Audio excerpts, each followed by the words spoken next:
سلام درون لیدونکو ستړي مشي. د پاسپورټ د یوې ظرفیت په ورځ کې تر 15,000 ټوکو پورې لوړېږي. ټاکل شوې ده چې د پاسپورټ د یوې ظرفیت په ورځ کې تر 15,000 ټوکو پورې لوړ شي.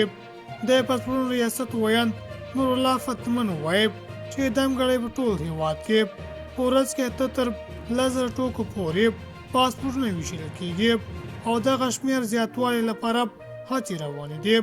بلخوا دغه ریاست وایي چې د 1401 لمریز کال له پیله تر اوسه 200 تنه د جعلي او کشمکشي کارۍ په تور نیول شوي دي.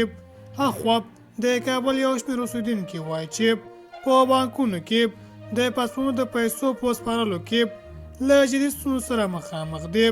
پر دې سربیره د پاسپورټ ریاست ډاډ ورکوي چې بانکونو ته به د پیسو د ورکړې د ستونزې د حل لپاره یو شمېر خصوصي بانکونو سره تړون لاسلیک کړي.